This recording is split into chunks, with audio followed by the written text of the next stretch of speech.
In today's video, we are going to analyse Liverpool, who Chelsea are playing this weekend, and why I think Liverpool can be exploited in one of two, or maybe three ways, which we're going to get into. And we're going to do it a little bit differently today, where I sort of analyse the images that I've gone over during my opposition analysis, speak about those, and then we're going to get into the tactics board and show a few little ways that Chelsea could sort of exploit that. If you enjoy this concept and the way that we're sort of formulating this video, please do let me know in the comments down below. Every single like really does help out as well. Subscribe if you haven't already, and let's get into it. So, a lot of this is going to stem around this sort of hexagon shape that we're going to see in that Liverpool midfield. And very much to do with how Chelsea can penetrate into this shape, get into the heart of that six-man hexagon, because that's where the space is. If you look at the gaps, if I can get my arrow, here we go. Look at the gaps between these players. That's what you need to take into account. They're living in the blind spot of these players and far enough away that these players can't attach. One thing that we need to touch on is this example here, and it's important to note that as we come from here, the way of getting into that won't always be through the middle of the front two, because look, this gap is closed. These passing gaps are far wider. Again, at times, we'll speak about it later when we get to those images, these can be tighter. These wingers can be here and here. And then the idea is to either go round them or through them and try and manipulate that front four block. But in this example, the passing gaps you can see right now are these wider gaps here. We go into this image, and as they move the ball to, say, Manchester United very early in the game, only 36 seconds in, they move that ball to the right side of the pitch. These players are going to press over. This, if you just watch now, is going to leave Kobbie Mainoo. So you've got this front four again of Liverpool. The two pivot are going to drag over. Xerxes, I think this is, coming over as well. They're going to trap that ball to the one side of the pitch. Okay. Then it comes to a bit of bravery. Passing gap between these two. Yeah. Can you play that ball into Mainoo? They do. Finds Rashford, and he's in a 1v1 situation on the underloaded side of the pitch. So again, very early on, they're creating these chances by playing in the overloaded side through to the underloaded side of the pitch as such. This is something we have to touch on as well. Again, if you want any of this extra detailed analysis, go over to my Twitter, because I do a thread as well, speaking through each sort of phase and what to expect. This is something that I picked out in quite a few of the games that we watched of Liverpool. You absolutely need to be careful of how they mark from throw-ins. I'm reading Liverpool, so assistant manager under Klopp was Pep Linders, reading his book at the minute, Intensity, and they speak about how they sort of hired a throwing specific coach for the role. Now, from this, especially in their own half of the pitch when taking a throw-in, you have to get that ball into play quickly, because they're going to go aggressively man for man, as you can see here, and they're going to try and turn that into their advantage. Your own throwing in your own half of the pitch, they want to use that as their advantage to win the ball back and attack and find their way to the goal in as fewer passing sequences as possible. It's their way of creating high XG chances from not even owning the ball at the beginning of the set, right? So the two ways of sort of combating this is you get the ball back into play really quickly. You don't give them a chance to get into this setup, which is tough at times, of course. Two, you have to have a plan to, if you're going to attract all of this pressure, then the idea has to be to get that ball into play quickly and then to switch that play away. Get rid of it as quick as possible. Try and get behind this, because you've got 1, 2, 3, 4, 5, 6, 7, 8 players there. So you've only got 2 defenders and the goalkeeper out of the picture. So can you isolate those 2 defenders with a long direct pass? Somebody like Jackson running in behind. Cam Madueke makes some runs in behind from that right-hand side as well. Even Sancho to isolate on that other side of the pitch and just try and stretch out the pitch. So that'd be somebody like Trent in that scenario. Because you've got Van Dijk here and Robertson here. So it'd be Trent and Konate that you can't see in the image. But that is the 2 examples of what you need to try and do against this Liverpool side. And that is something they will do throughout the game. Now, we're going to speak about Trent because he's when we get to the tactics board, so I'll sort of leave that. But it's just important to note that he has quite a fluid role. So in this scenario here, Salah inside, Trent as the width, that double pivot, and you got that back three. And again, we're going to speak about his other role in a minute, which is a little bit more prominent, but it's just important to take into account he can do that and he will hold width if needed. He's quite fluid. So the role of Trent is important. Here is sort of just highlights that threat that Gravenberch has. Mainoo's going to go and press. Casemiro's already pressed up here. So firstly, you've already got this spare man for Liverpool. He's pinning the two centre-backs. So Mazraoui's got two people to worry about. He can't really leave to go in here because then Diaz has a completely wide open sort of flank. So De Ligt is sort of dual marking. He's ready to sort of pounce with if that direct ball comes into here, but he's also ready to sort of close that space if it goes into here. But that means that Gravenberch, when Mainoo goes into press here, Gravenberch can spin away, and this is something he's so good at. So Chelsea have to be careful with Gravenberch and when they press him and knowing what he's sort of capable of and what he can do. Because as soon as he gets away here, Liverpool are attacking that back four, and they've got 1, 2, 3, 4, 5 with Gravenberch carrying the ball forward, 6 with Trent out here, just against that back four of Man U. And it's moments like this, and I think this is what leads to the Trent goal. Luckily for United, it was offside, because that's why it says 1-0, because it was during the replay of that. And you just have to be careful when you're marking Gravenberch that closely, because you know what he can do. He can spin you and he can attack you. So Chelsea have to be really careful, especially because Gravenberch will probably be on the other side of the pitch, which we'll speak about in terms of the setup. McAllister usually on this side where Caicedo would usually be. So this is more likely to be Enzo Fernandez on that left side. So Enzo has to be very careful at when he sort of aggressively pushes that scenario, because if Gravenberch spins him, he's attacking that back four if Caicedo's not in position to cover in front of the defence. Again, it's just about this bravery. Martinez sort of manipulates the ball. You've got that front four of Liverpool, and you've also got Gravenberch. So again, notice the gap that is splitting between these two and the space between these two players. McAllister and Gravenberch, that's the pivot, and we're going to get onto that. That's a key part. When I say exploitable aspects of this Liverpool team, try to notice this gap as much as possible, but it's that bravery to play in, look, checking his shoulder. Can I get the ball? Then, where's that space? Can I drive into the space? Can I find somebody else arriving in that space? That's where it is. And again, something here. Manipulate that front four. Gravenberch's gone pushing. You've created that drift here, big gap. Can we find a third man combination? Mainoo in space, because he's playing within the lines. He's playing outside of the front four.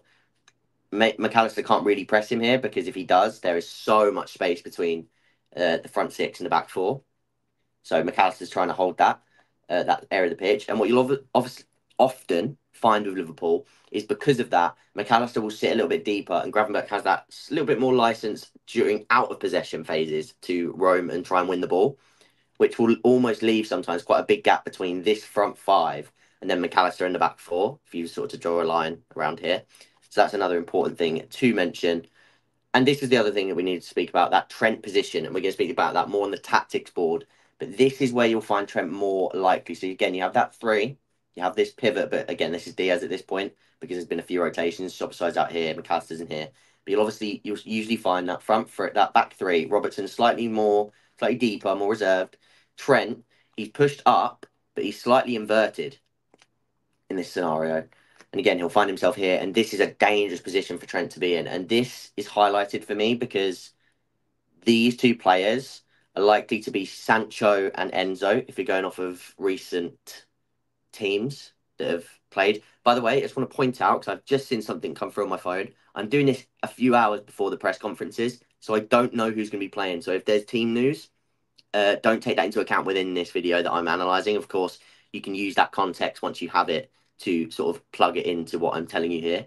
But I am doing this, I'm recording this without that further information, just to let you know, in case I look like an idiot when Maresca comes out and says Enzo Fernandez can't play because of travel. I think something just came up about McAllister. I don't know what's happened. I'll go and look after I record this video. But if McAllister's available, unavailable, won't make too much of a difference, because you'll see somebody else come into that same sort of role. But yeah, you can apply that context within the frame of this video. So Trent in these areas are going to be really dangerous. He can pick those passes over the top. Again, look at the space in that Man United midfield. And again, it is Manchester United, and that is somewhere they've struggled this season. Casemiro all the way out here, so this would be Caicedo. You'd expect he's good at covering ground. He'll be in and around sort of these zones. But if he's following sort of McAllister, and even if he's slightly more infield like here, that's still a lot of space for them to carry that ball forward. Trent or Gravenberch, whoever finds himself in that area. So that is a worry for me. Just this sort of portion of the pitch with probably Sancho and Enzo. Again, finding yourself between those lines. Can we exploit this gap? Can we be brave? Can we play it through? Because these aren't natural defensive players. Gravenberch, he's been brilliant at this because he has had to do it this year and he's got the build for it. He's a very sort of tall, leggy midfielder. He can sort of intercept passes with those long legs that others can't. But can you be brave? Can you play through those lines when they're not expecting it? And can you then receive on the half turn and attack that back four or back five with McAllister there? Because that is where the space is to be exploited. And again, this is where sort of the lineup will come into play of who's going to. This is Trent in that position again. And that is another sort of space that you can exploit. If Trent can push and you can get the winger to get on the ball in and around here, can you then exploit that in behind? Because look, Xerxes is pinning Kanate. So if a number 8 was to make a run into this area, they can likely go quite unopposed into that area of the pitch. Even with Bruno trying to make a run here as well. Again, to sort of like draw Van Dijk away from that area. So there's Liverpool are exploitable. They're an exploitable side. They're a good side. And as you can see, the pivot, they're playing within that soft spot. So like I said earlier, within that hexagon, this is the soft spot. Can you find your way through either the top passing gate, the 2 side passing gates, or can you go round to the fullback, which I think is going to happen here? No, maybe not. But can you go round to come inside from this angle? Okay. From those angles from out wide. And again, this is the front 4 that you'll see from Liverpool. I did mention maybe a little bit slightly narrower. But again, these two behind this, they're in the cover shadow of these 2 players. You can't see them. These 2 can, but again, they're more focused on these wide receivers and they're trying to block these passing gaps here. So if these 2 can receive it, whether it is through one of the passing gaps or from coming out wide to inside, these players, again, if I was to draw those yellow lines, which we will get to in a second, like this is that drift again that we're talking about between the midfielders. These are the spaces where they can then exploit if they can receive in those holes. There's a lot of space between these 2 players. Like I say, 1, 2, 3, 4, 5, and there'll be McAllister in the back 4. So you can easily, not easily because they press well from the front, but again, if you play brave with the likes of Colwill, if Casado can be brave on the ball, if Gusto can be brave on the ball, Vega, who will probably be playing instead of Cucurella, he's a brave passer of the ball. These passes are there to be made, and the gaps are there. It's just how you execute them that will matter during the match. Again, there's that drift. There's the space. Xerxes the one dropping into it because he knows he can manipulate it.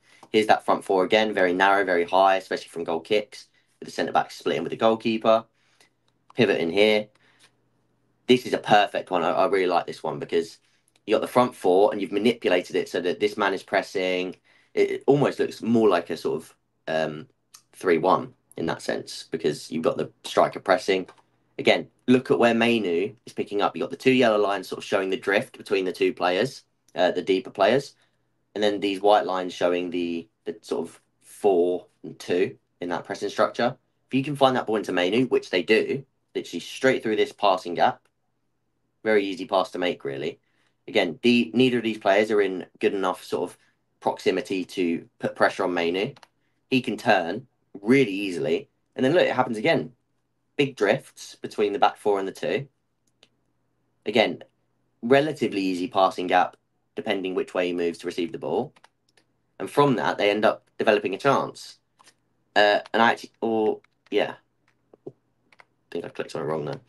But it's these little scenarios where, again, first line of pressure, second line of pressure, third line of pressure. Again, you've got these drifts. That's where you're going to find the pockets of space.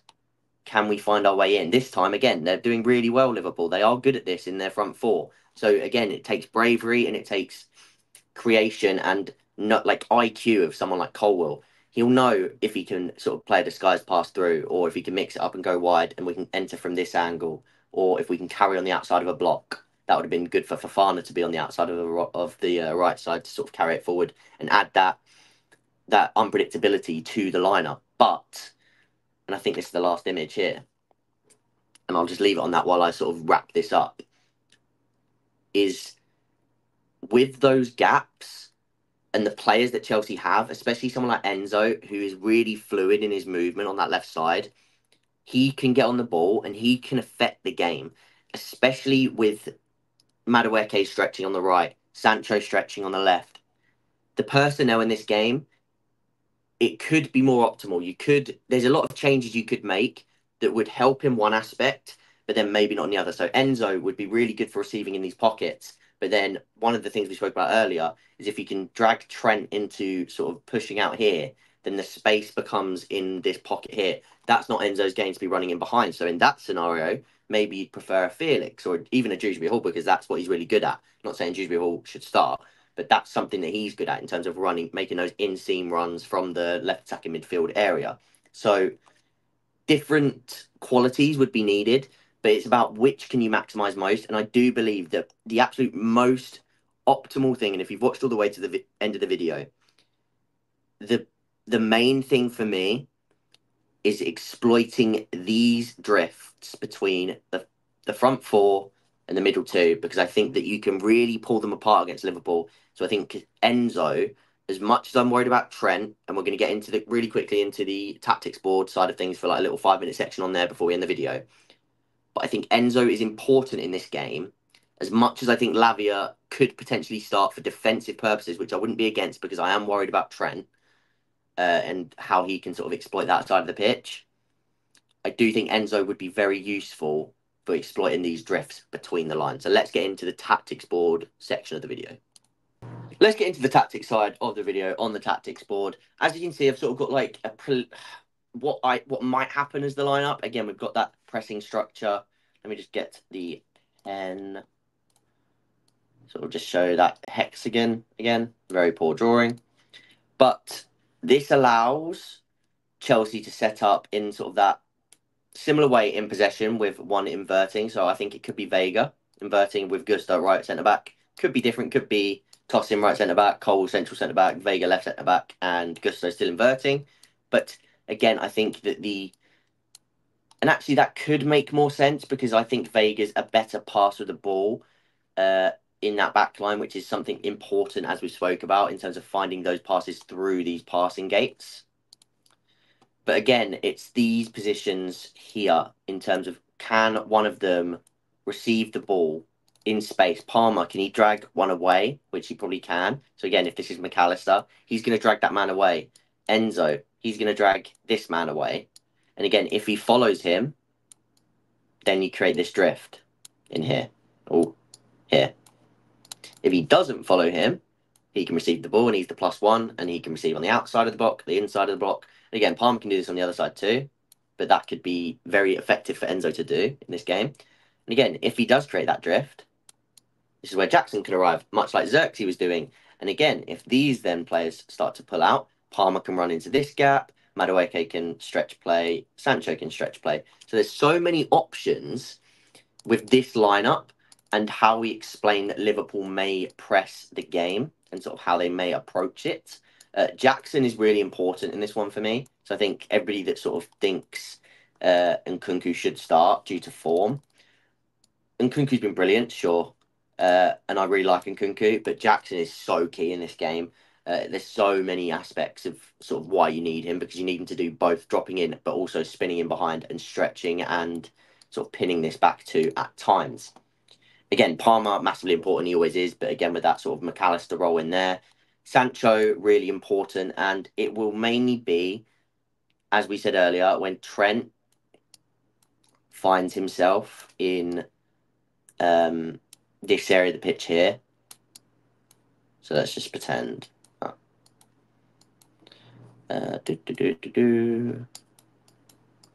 When Trent finds himself here, let's say Chelsea are sort of pressing this side of the pitch. Sancho's dropped off. Enzo's in here. Casado is sort of in and around there. Enzo and Sancho with someone like Trent.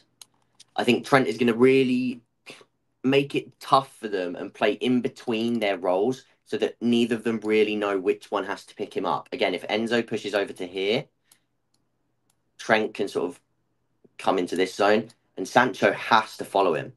And this is where it's going to get really interesting and really tricky, because I think that Sancho's going to have to be really disciplined in this game to follow Trent into these areas when Enzo does have to press, especially over to help Casado. When Enzo doesn't have to press, then it comes down to that communication side. If Casado's got this side locked and Enzo can attach slightly to Trent here, so that Sancho then, if the ball comes out this way, Sancho can then put pressure on the ball and Enzo can attach to Trent instead. Sure, that absolutely has to happen, but it comes down to that communication and that sort of well drilled nature of who's going to pick up this man, and he's not going to be free at any point. So Sancho actually think's been really good defensively in the last few games. Enzo does have a tendency to over jump tackles sometimes, especially when he's playing sort of as this more hybrid number 8 rather than the sort of lone 6 deeper. So that is something that worries me. And in that case, that is something where we could see Lavia in there too. Again, though, if you play both of them, I think Casado then has to play as sort of that 8, because I don't want it to be a case of one of the fullbacks providing width instead. So I think then in possession, Casado would then have to sort of slightly get forward, allow Vega to come into here, and you'd sort of create that little triangle like that with Sancho higher. So it will be interesting to see if he does play Lavia or Enzo. I think that's sort of the biggest decision. If you then think, because Casado, in terms of ground covering to sort of stop and counteract Trent, Sancho would still have to be very alert. And again, I guess you could start somebody else, Mudryk or Neto, even on the left. So again, one to counteract and to press and cover Trent pushing backwards, but then also in the other direction, Sancho's not the fastest. So again, if you can get those isolations out to him with Trent, perfect. But on the break, if Trent is in this area here, could be worth having a Neto or a Mudryk. And for me, it would probably come around the 60th minute, just taking Sancho off for somebody like Mudryk on the left, and then really looking to change the dynamics and exploit that space when Trent isn't in position and Kanate is sort of, if Jackson can pin them more inside, then there's a lot of space for Mudryk to manipulate. So let me know your guys' starting lineups in the description, not in the description, in the comments down below. I still think we will start Enzo, and I still think we'll start Sancho. I believe this will be the lineup. I could be wrong. I think Tosin comes in, I think Vega comes in, and I think the rest stays the same. Like I say, Enzo for Lavia, possibly a different winger for Sancho, possibly more for defensive reasons. But I think Sancho's done more than enough, even on the defensive end, to warrant his start in the team. Possibly Neto, but I think Madueke is really important going both ways, especially in this team. And I think that will be the team. So I want to know what you guys think down below. What do you think from the analysis we've done today can be exploited in that Liverpool team? As I said, main one for me being the drift between the two pivot players, and then the worry being Trent and how we can sort of handle him. They're the two key figures in this game for me. Let me know yours in the description. Please do drop a like. Please do subscribe if you haven't already. And I'll see you guys in the next video, which will be an analysis of what happens in the Liverpool-Chelsea game. And that should be out on Monday. So take care. Make sure you're here for that. And I'll see you guys next time.